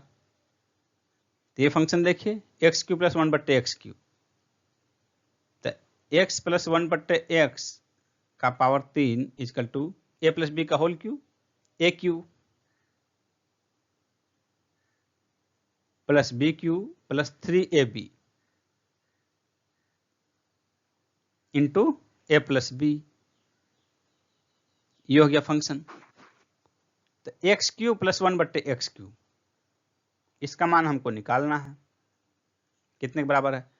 x प्लस 1/x 4, तो 4 पर पावर 3 इजकल टू ये कुछ भी है मान लीजिए p है, plus 3 into x into 1/x cut गया, तो 3 गुना x प्लस 1/x 4, इन 4 पर पावर 3 कितना हो गया? 64 बराबर p प्लस 4 तिया 12, 12 को इधर लेके जाइए, 64 घटाओ 12 बराबर p, 52 equal to p, p है x³ plus 1/x³, 52 C answer. सतत 5 विषम संख्याओं का योग 245 है। सबसे बड़ी विषम संख्या के दुगुने और सबसे छोटी विषम संख्या के बीच का अंतर क्या है? 5 विषम संख्याओं का योग 245 है। तो 245 भाग 5, 24 दूनी 48, 49। तो 5 संख्या x minus 2, x minus 4, x plus 2, x plus 4, ये 5 संख्या हो गई लगातार। तो 5 संख्याओं का औसत जो है बीच वाली संख्या हो जाएगी, यानी x जो है ये 49 हो गया। सबसे बड़ी विषम संख्या x प्लस 4, 49 प्लस 4 53। सबसे छोटी विषम संख्या x माइनस 4, 49 माइनस 4, कितना हो जाएगा? 45। अब देखिए सबसे छोटी 45, सबसे बड़ी 53। सबसे बड़ी विषम संख्या के दो गुने, 53 गुना 2 106। और सबसे छोटी विषम संख्या के बीच का अंतर कितना होगा? 106 घटाओ 45 हो गया 61।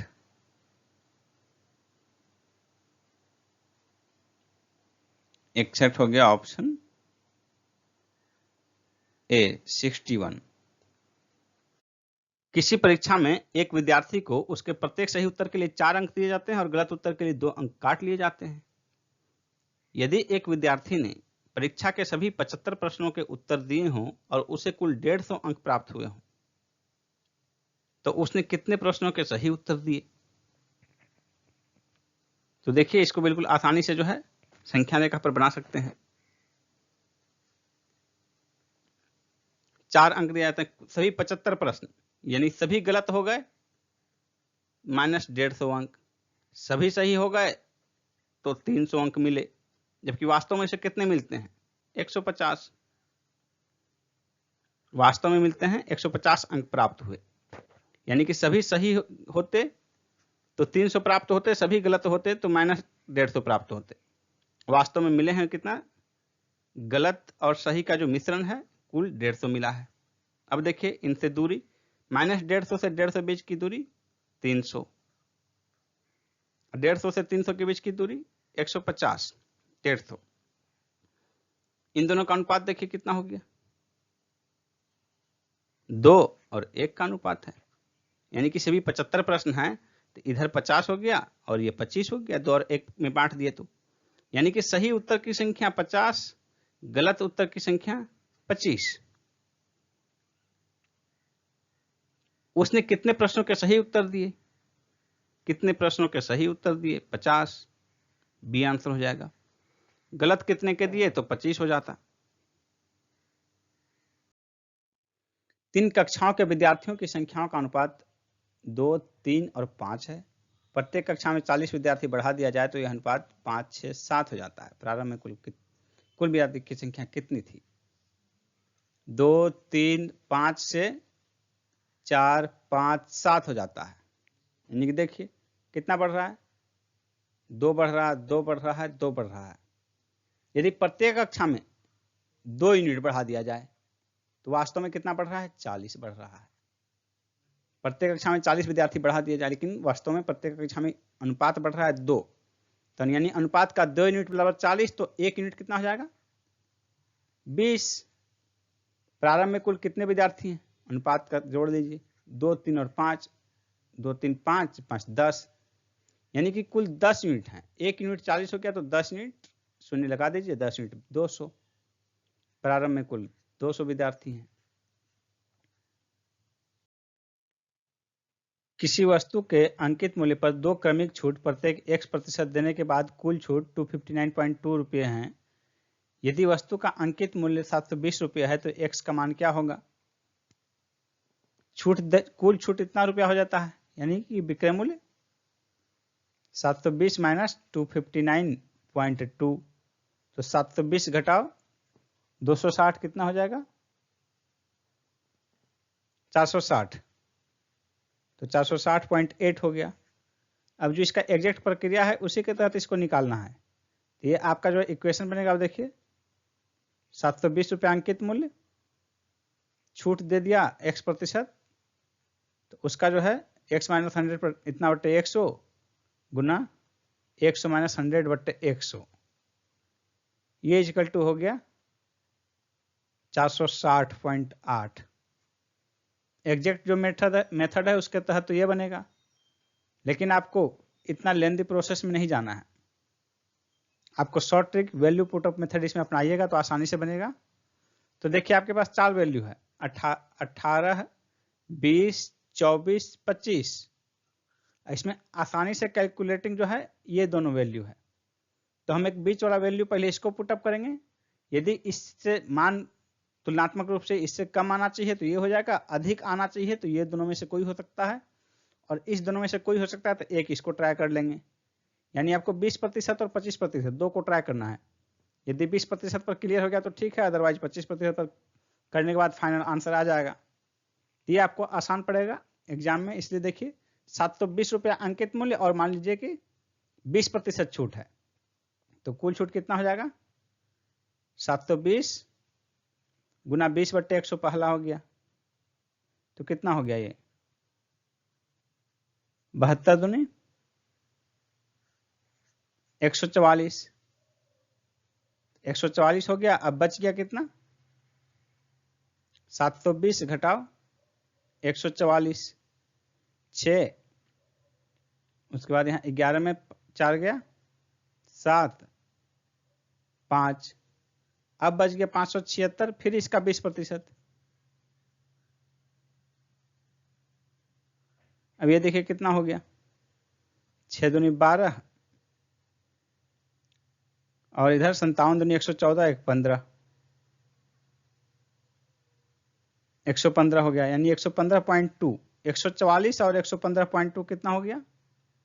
144 10 154 5 59, 259.2। कुल छूट इतना हो गया 259.2। यानी कि जो x का मान है ये 20% है, क्योंकि हमने 20% पुटअप किया था। यदि ये वैल्यू जो यहाँ निकला, यदि ये 259 से कम निकलता तो हमारा आंसर ये हो जाता। 259 से अधिक निकलता तो फिर 24 और 25 में से कोई होता तो फिर एक 25 को पुटअप कर लेते, आंसर निकल जाता। तो कई बार जो है आपको एग्जैक्ट प्रक्रिया की अपेक्षा जो है वैल्यू पुटअप मेथड आसान पड़ता है, तो आपको एग्जाम में इस प्रक्रिया से बनाना चाहिए। इसका आंसर हो गया ऑप्शन सी। एक नाव धारा के विपरीत दिशा में 40 किलोमीटर चलती है 8 घंटे में, और 6 घंटे में धारा के अनुकूल 36 किलोमीटर चलती है। शांत जल में नाव की चाल ज्ञात कीजिए। तो दोनों या तो हम 6 घंटे में निकालें या दोनों 8 घंटे में निकालें, तो हम इसको ही 6 घंटा बनाते हैं। 8 घंटे में चलती है 40 किलोमीटर, तो 8 को 6 बनाने के लिए क्या करना पड़ेगा? 3/4 से गुना करना पड़ेगा। इधर भी 3/4 से गुना करना पड़ेगा। ये देखिए, यानी 6 घंटे में कितना हो गया? 10 या 30। यानी कि धारा के विपरीत 6 घंटे में 30 चलता है और धारा के अनुकूल 6 घंटे में 36 चलता है। 6 घंटे में 36 चलता है, तो 6 घंटे में जो है शांत जल में कितना चलेगा? 30 + 36 भाग 2। ये हो गया कितना? 66 भाग 2 बराबर 33। 6 घंटे में शांत जल में 33 किलोमीटर चला, तो 1 घंटे में 33 भाग 6, 6 पंचे 30.5, 30.5 किलोमीटर प्रति घंटा। 1 घंटे में 5.5 किलोमीटर। एक आयत की लंबाई और चौड़ाई के बीच क्रमशः 4 और 3 का अनुपात है। इसकी परिधि 112 सेंटीमीटर है, तो इस आयत का क्षेत्रफल कितना है? आयत की लंबाई और चौड़ाई 3 और 4 के अनुपात में है। यदि 3 और 4 हो लंबाई चौड़ाई, तो इसका परिधि कितना हो जाएगा? 3 × 7 गुना 2 14, 14 हो जाएगा यदि 3 और 4 यूनिट हो तो। जबकि वास्तव में परिधि है 112, तो 14 चौके 56 गुना 2 यानी 14 गुना 8, अनुपात से 8 गुना हो गया वास्तविक 112, तो इससे 8 गुना, इससे 8 गुना हो गया। यानी लंबाई हो गया 8 चौके 32 और चौड़ाई 24, तो क्षेत्रफल कितना हो जाएगा? 8 गुना 3 गुना 8 गुना 4, अठी 64 गुना 12, 64 गुना 12 कितना हो जाएगा? बच्चों के 48, 4 रह गया, बच्चा के 72, 4 76, 768, 768 वर्ग सेंटीमीटर। बी ऑप्शन हो गया आंसर। किसी वर्ग का अंतःवृत्त का क्षेत्रफल 308 सेंटीमीटर है, वर्ग की विकर्ण की लंबाई क्या होगी? मान लीजिए वर्ग है तो इसके अंतःवृत्त का क्षेत्रफल जो है 308 सेंटीमीटर है। तो अंतःवृत्त का क्षेत्रफल यानी कि इसका जो व्यास हो जाएगा वर्ग का, वो ये जो वर्ग का व्यास होगा वृत्त का, ये वर्ग के भुजा के बराबर होगा, यानी वर्ग की त्रिज्या जो है वो इसके भुजा से आधी होगी। तो पहले तो हम अंतःवृत्त का क्षेत्रफल 308 है तो इसकी त्रिज्या निकालते हैं, तो उसका दुगुना करेंगे, इसका व्यास निकालेंगे तो वर्ग का भुजा निकल जाएगा। पाई आर स्क्वायर बराबर 308, 22/7 आर स्क्वायर बराबर 308, 22/7 इस तरफ ले जाएंगे तो 7/22 हो जाएगा। ये कितना हो गया? 11 दूनी 22, 11 88, यहाँ 2, ये हो गया देखिए 14। आर स्क्वायर बराबर 14 गुना 7, यानी कि 7 गुना 7 गुना 2, तो आर स्क्वायर बराबर 7 गुना 7 गुना 2, तो आर हो जाएगा 7√2। 7√2 हो गया भुजा, इसका त्रिज्या, तो त्रिज्या का 2 गुना 7√2 गुना 2 बराबर ये हो गया 14√2। 14√2 वर्ग का जो है भुजा हो गया, वर्ग का भुजा हो गया यहां से यहां तक 14√2, और विकर्ण हो जाएगा, वर्ग के विकर्ण की लंबाई क्या है? तो वर्ग का विकर्ण यहां से यहां तक हो गया, वर्ग का विकर्ण होता है √2 गुना भुजा, तो √2 गुना भुजा कितना है? 14√2, 14√2, √2 गुना √2 2 हो गया, 2 गुना 14 28 सेंटीमीटर। डी आंसर हो गया। एक लंबवृत्तीय बेलन जिस किसी आर अर्धव्यास वाले गोले के ठीक ठीक परितः है, तो गोले के पृष्ठीय क्षेत्रफल का बेलन के वक्र पृष्ठीय क्षेत्रफल से अनुपात क्या होगा? यानी कि अब देखिए लंबवृत्तीय बेलन किसी आर अर्धव्यास वाले गोले के ठीक ठीक परितः है, ये गोला है और इसी के परितः जो है लंबवृत्तीय बेलन है, और गोले का व्यास कितना है? अर्धव्यास आर है, यानी कि त्रिज्या आर है। तो अब देखिए क्या निकालना है? गोले के पृष्ठीय क्षेत्रफल का बेलन के वक्र पृष्ठ क्षेत्रफल से अनुपात क्या होगा? ठीक ठीक, यानी कि गोला जो है इतना ही ऊंचाई है, उसका बेलन का भी ऊंचाई इतना ही है। तो अब देखिए यहाँ क्या है? गोले का पृष्ठीय क्षेत्रफल, तो गोले का संपूर्ण पृष्ठ क्षेत्रफल कितना होता है? 4 पाई आर स्क्वायर, ये गोले का संपूर्ण पृष्ठ क्षेत्रफल हो गया। बेलन का वक्र पृष्ठ क्षेत्रफल कितना होता है? बेलन का होता है 2 पाई आर एच, तो आर तो उसका भी इतना ही हो गया, लेकिन एच जो है बेलन का एच इतना हो जाएगा, यानी कि 2r, ये जो है ये 2r हो जाएगा, यानी कि नीचे कितना हो गया? 4 पाई आर स्क्वायर बटे 2 गुना पाई गुना ये आर नहीं, इसका आर जो है बेलन का जो आर है वो दुगुना हो जाएगा, ऊंचाई जो है एच जो है एच दुगुना हो जाएगा, एच 2r हो जाएगा, आर तो रहेगा ही, तो ये हो गया आर और गुना 2r, यानी 4 पाई आर स्क्वायर, यहाँ 2, ये 2 यहाँ हो गया, आर स्क्वायर, ये देखिए आर गुना आर कट गया, पाई गुना पाई, यानी कि 1:1, 4 पाई आर स्क्वायर बटे 2 पाई गुना आर गुना एच जो है एच 2r हो गया, 2r, ये दोनों बराबर हो गया, तो आंसर हो जाएगा 1:1, डी ऑप्शन। अरुण ने 4 वर्ष के लिए किसी धनराशि का साधारण ब्याज की एक निश्चित दर पर निवेश किया। यदि उसने इसी राशि का 6 वर्ष के लिए निवेश किया होता तो उसके द्वारा अर्जित ब्याज की राशि पहले की अर्जित राशि से 50% अधिक होती। ब्याज की दर कितनी है? 4 वर्ष के लिए निवेश किया और दूसरा 6 वर्ष के लिए निवेश किया, तो 4 वर्ष के लिए जो भी अमाउंट होगा, एक्स मान लीजिए कुछ भी हो, तो 6 वर्ष के लिए जो है उसका 1.5 गुना यानी 1.1/2 इतना एक्स हो जाएगा, और तो ऑब्वियसली 50% अधिक होगा। 4 वर्ष के लिए जो भी ब्याज होगा 6 वर्ष के लिए उसका 1.5 गुना ही ब्याज होगा साधारण ब्याज की दर से। तो 4 वर्ष का जो भी ब्याज है 6 वर्ष का उसका 1.5 गुना होगा, कोई भी ब्याज दर रहे। तो ऐसे में ब्याज दर की क्या होगा? वार्षिक ब्याज दर निर्धारित नहीं किया जा सकता, क्योंकि किसी भी ब्याज दर पर, हर एक ब्याज दर पर जो है ये राशि वही स्थिति आएगी, 1.5 गुना ब्याज हो जाएगा।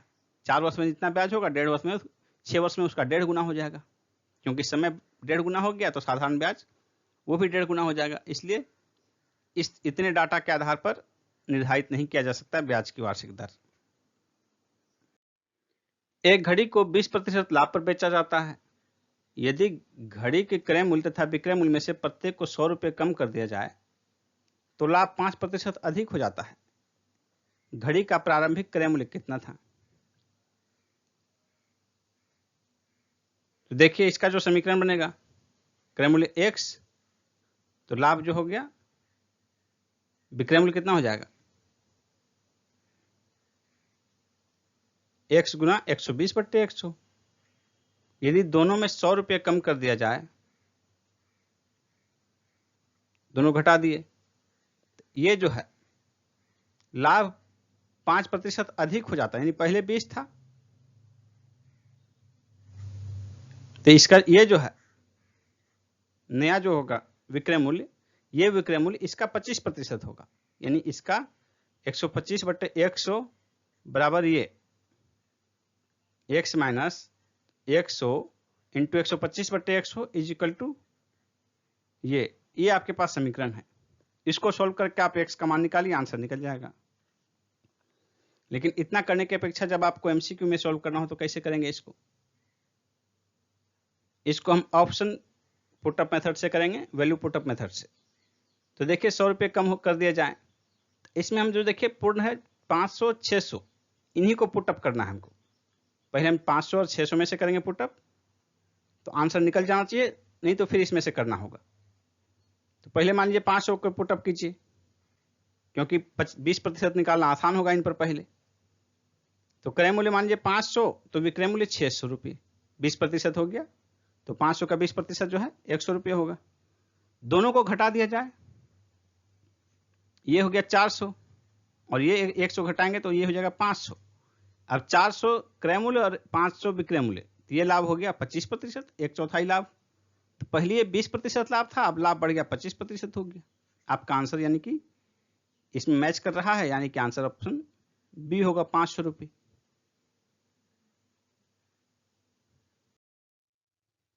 एक विक्रेता ने 2 टीवी सेटों में से प्रत्येक को 7400 रुपये में बेच दिया। एक पर 10% का लाभ हुआ, दूसरे पर 10% की हानि हुई। कुल सौदे में लाभ या हानि कितना हुआ?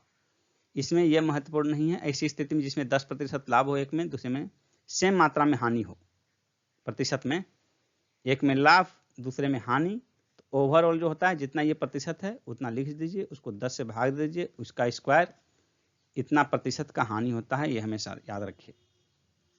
10, 1 का स्क्वायर 1% की हानि हुई।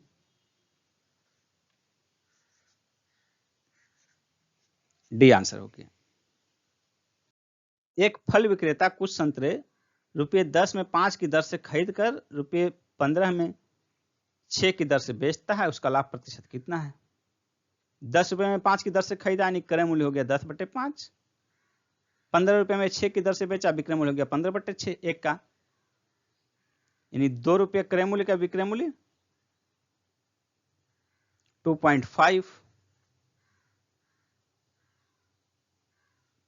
2 रुपये क्रय मूल्य था तो विक्रय मूल्य हो गया 2.5, यानी 0.5 का लाभ हो गया, 2.5 रुपये। अब ये 100 बनाना है इसको, तो 50 से गुना करना पड़ेगा। ये हो गया 100 रुपये का चीज है, ये हो गया 25 रुपये लाभ। 100 रुपये में 25 रुपये लाभ, 25% लाभ हो गया। एक डिब्बे में 50 किलोग्राम दूध है, उसमें 5 किलोग्राम दूध निकालकर उतना ही पानी भर दिया गया। इस प्रक्रिया को 2 बार और दोहराया गया। अंत में डिब्बे में कितना दूध बचा? 2 बार और, यानी कि कुल 3 बार दोहराया गया। तो 50 किलोग्राम था दूध, उसमें 5 किलोग्राम दूध निकालकर उसके जगह पानी भर दिया गया। तो अब ओरिजिनल में कितना दूध बचेगा?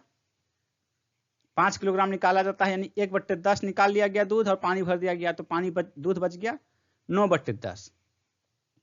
पहले 50 था, पहली बार प्रक्रिया होने के बाद 9/10 पानी बच गया, यानी इसका 9/10 हो गया। सेम प्रक्रिया, फिर 9/10 ही दूध बचेगा, फिर 9/10 ही दूध बचेगा। 3 बार ये प्रक्रिया की जाती है। अब देख लीजिए कितना हो जाएगा। ये देखिए 9 गुना 9 गुना 9, 5 दूनी 10 भाग 20। 9 गुना 9 81 गुना 9 729/20। तो ये देखिए कितना हो जाएगा, इतना कर दिए। अब इसको यदि 2 से कटा दें तो 36 45, ये हो गया 36 45/100, यानी 36.45 किलोग्राम। डी आंसर हो गया। यदि 2 संख्याओं का समांतर माध्य 16 तथा हरात्मक माध्य 4 है तो इनका गुणोत्तर माध्य क्या होगा? इसमें देखिए आपको एक चीज जानना है, इसमें कॉन्सेप्चुअल। जब इस तरह समांतर माध्य, हरात्मक माध्य, गुणोत्तर माध्य के बीच का संबंध है तो उनके बीच संबंध होता है समांतर माध्य गुना हरात्मक माध्य बराबर गुणोत्तर माध्य, इसका रूट हो जाता है। तो रूट को इधर ले जाएगा तो स्क्वायर हो जाएगा, रूट हटाइएगा तो स्क्वायर, यानी कि समांतर माध्य गुना हरात्मक माध्य इक्वल टू गुणोत्तर माध्य का स्क्वायर। यहां इसमें से 2 दिया हुआ है आपके पास। समांतर माध्य 16 गुना हरात्मक माध्य 4, गुणोत्तर माध्य मान लीजिए x, तो x का स्क्वायर। यह है तो रूट 16 का रूट 4, 4 का रूट 2, 4 दूनी 8। डी आंसर होगा। डाउटर शब्द के अक्षरों को कितने तरह से सजा सकते हैं ताकि सभी स्वर हमेशा साथ हों? पहले 3 में कितने लेटर हैं? 3 4 4 8, तो फैक्टोरियल 8 तरीके से सजा सकते हैं अगर कोई कंडीशन नहीं रहे तो। लेकिन अब है कि सभी स्वर एक साथ रहें। तो स्वर कितने हैं?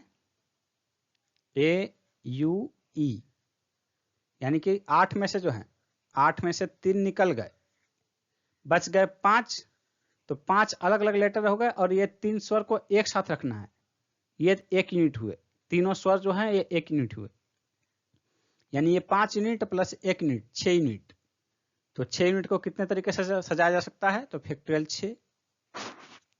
सभी स्वर को एक ही मान लिए तो। लेकिन स्वर जो 3 है, इन तीनों को भी आपस में फैक्टोरियल 3 तरीके से सजाया जा सकता है, तो गुना फैक्टोरियल 3 हो गया। 6 यूनिट इधर हो गया और साथ ही 1 यूनिट के अंदर फैक्टोरियल 3 तरीके से सजा सकते हैं, तो गुना फैक्टोरियल 3।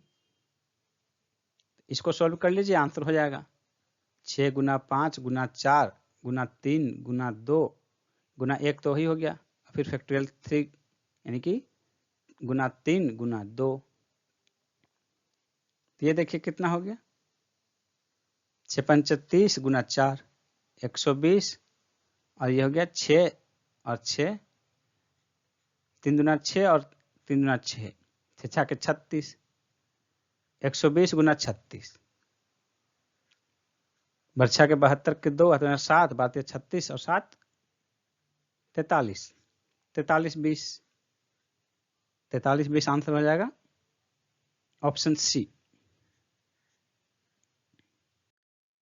3 आदमी अथवा 6 लड़के एक काम को 20 दिन में कर सकते हैं, तो 6 आदमी और 8 लड़के इस काम को कितने दिन में पूरा करेंगे? 3 आदमी या 6 लड़के। अब देखिए, एक आदमी के बराबर 2 लड़के काम कर रहे हैं, तब ना 3 आदमी के बराबर 6 लड़के काम कर रहे हैं, और 40 दिन में कर सकते हैं। अब प्रॉपर कितने लोग चाहिए काम करने के लिए? 3 आदमी 40 दिन में कर सकता है, तो 3 गुना 40, कुल कितने आदमी चाहिए? 4 × 12, 120 आदमी चाहिए। और आदमी की जगह लड़के होंगे तो लड़के दुगने हो जाएंगे, लड़के 240 चाहिए, 6 चौके 24। तो 6 आदमी और 4 लड़के, तो 6 आदमी हैं और लड़के 8 लड़के हैं, तो 8 लड़के 4 आदमी के बराबर काम करेंगे और 6 आदमी है, यानी कुल यदि आदमी का काउंट करें तो 6 और 4 10, तो इतने दिन चाहिए। तो 10 लोग हैं, 6 आदमी और इधर 4 लड़के, 4 आदमी के बराबर हैं 8 लड़के, तो 6 और 4 10 लोग चाहिए। 10 लोग हैं तो 10 से भाग दे दीजिए, 12 दिन में कार्य पूरा हो जाएगा। 12 दिन में कार्य पूरा हो जाएगा। 624 रुपये को ABC में 1/2, 1/3, 1/4 के अनुपात में बांटने पर C का भाग कितना होगा? 624 A, B और C में 1/2, 1/3, 1/4 में बांटा जाता है। तो अनुपात जब भी इस तरह रहे तो इसको जो है समान अनुपात, जैसे 2:3:4 हुआ, इस रूप में लेके आना है। इस रूप में लाने के लिए इसको जो है इन नीचे जो भी है सबका एलसीएम से गुना कर दीजिए। तो 2, 3, 4 का एलसीएम 12, तो 12 से तीनों को गुना कर दीजिए, तो 12/2, 12/3, 12/4 हो गया। ये हो गया 6, ये हो गया 4 और ये हो गया 3, यानी 6, 4, 3 के अनुपात में हो गया ABC। इसमें C का हिस्सा देखिए कितना है? 6, 4, 10, 3, 13 में से 3, कुल 13 हो गया, और उसमें C का हिस्सा 3 है, तो 3/13 भागो है C कितने का? 624 का। तो 624 का 3/13 कितना होगा? यही हो गया C का हिस्सा। 13 चौके 52 और 13 अठे 104, 48 गुना 3, C हो गया 48 गुना 3, 150 में 2 कम तो 6 कम हो जाएगा 150 में, 144। ए आंसर होगा 144। तीन संख्याओं का योग 64 है। पहली और दूसरी संख्याओं का अनुपात 3:5 है, जबकि दूसरी और तीसरी का अनुपात 5:8 है। तीन संख्या मान लीजिए x, y, z है, तो दिया हुआ आपके पास x + y + z = 64। पहली और दूसरी संख्या का अनुपात यानी x और y का अनुपात 3:5 हो गया। दूसरी और तीसरी संख्या का अनुपात 5:8 है, यानी कि ये 5 तो ये 8, तो ये 5 है तो ये हो गया 8, यानी अब तीनों जो है 3, 5 और 8 के अनुपात में है। दूसरी संख्या क्या है? योगफल 64 है। 3, 5, 8 के अनुपात में है तीन संख्याएं और योगफल 64 है। तो दूसरी संख्या यानी 5 जो है ये कितना होगा? 5 यूनिट जो भी है, तो देखिए कुल योग देखिए 3, 5, 8, 8, 16, अनुपात का कुल यूनिट 16 यूनिट 64 है, तो 1 यूनिट हो गया 4, 16 चौके 64, 1 यूनिट 4 हो गया, तो दूसरी संख्या 5 यूनिट है। 5 यूनिट है तो 1 यूनिट 4 हो गया, तो 5 यूनिट 5 चौके 20, 20 ऑप्शन ए आंसर हो जाएगा। रमन अपने घर से पास के एक शहर में कार द्वारा 50 किलोमीटर प्रति घंटे की गति से गया और 45 किलोमीटर प्रति घंटे की गति से वापस आया। वापस आने में यदि उसे 1 घंटा अधिक लगा हो तो रमन के घर से उस शहर की दूरी कितनी है?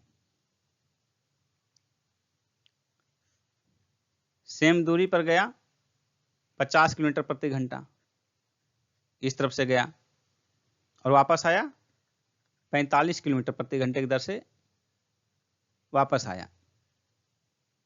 यदि वापस आने में 1 घंटे अधिक समय लगा हो तो दूरी कुछ भी हम मान लेंगे, तो 50 और 45 का एलसीएम कितना हो जाएगा? 50 और 45 का एलसीएम 450। तो हम यदि 450 किलोमीटर चलाते हैं तो ये देखिए 9 घंटा समय लेगा 50 के स्पीड से, और 45 के स्पीड से 10 घंटा, यानी कितना देर अधिक लिया? 9 घंटा लिया, 10 घंटा लिया, यानी 1 घंटा अधिक हुआ वापसी में। वही यहाँ कह रहा है उसे 1 घंटा अधिक लगा, यानी कि दूरी थी 450 किलोमीटर। 450 किलोमीटर ए आंसर हो जाएगा। दो रेलगाड़ियां क्रमशः स्टेशन ए तथा बी से क्रमशः 50 किलोमीटर प्रति घंटे और 60 किलोमीटर प्रति घंटे की चाल से एक दूसरे की ओर एक ही समय में चलना आरंभ करती है। ए और बी 50 किलोमीटर प्रति घंटा, 60 किलोमीटर प्रति घंटा। जब यह परस्पर मिलती हैं तो दूसरी रेलगाड़ी से 120 किलोमीटर अधिक चल चुकी होती है। तो ए तथा बीच की दूरी कितनी है? जब परस्पर मिलती हैं तो दोनों एक दूसरे से जो है, दूसरी रेलगाड़ी जो है वो 120 किलोमीटर अधिक चल चुकी होती है, क्योंकि इसका स्पीड अधिक है। कितना अधिक है? 10 किलोमीटर प्रति घंटा। 10 किलोमीटर प्रति घंटा अधिक है, यानी एक घंटे में ये 10 किलोमीटर अधिक चल रही है।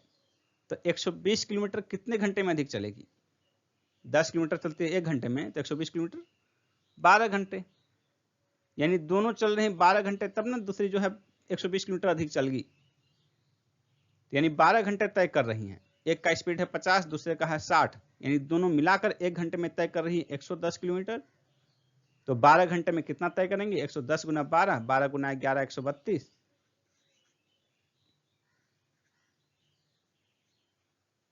C answer.